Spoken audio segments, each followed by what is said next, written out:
l'information par le son et l'image, radio et télévision au XXe siècle. Petit 1, l'information immédiate s'impose avec la radio. Pendant longtemps, la radio a été et reste encore pour beaucoup le média de l'information en continu, du fait de la rapidité des ondes hertziennes qui permet une quasi-instantanéité de la diffusion de l'information.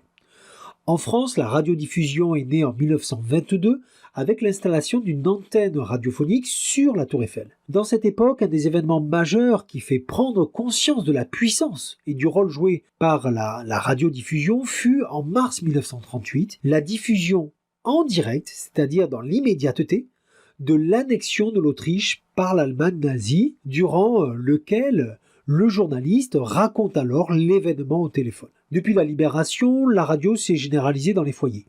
Elle gagne encore en importance par la création des transistors, qui fait de la radio un appareil transportable maintenant. Pourtant, à cette date, la radio est encore contrôlée uniquement par l'État. La création en 1955 de la station Europe numéro 1 défie le monopole de l'État et se donne pour mission de suivre l'actualité au plus près.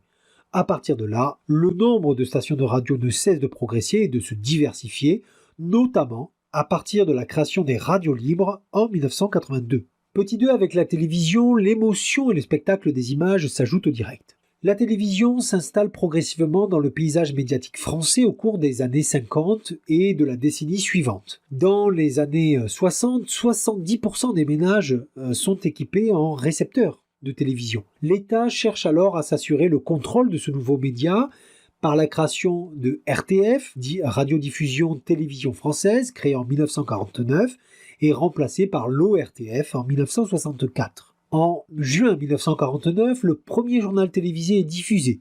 Il sera d'ailleurs rattaché au ministère de l'Information en 1956. L'offre se diversifie ensuite avec l'arrivée d'une deuxième chaîne de télévision en 1964, puis d'une troisième chaîne en 1972. La télévision devient alors la source d'information dominante. À côté de reportages, la télévision privilégie le direct, non seulement pour les grands événements, mais aussi pour les événements sportifs.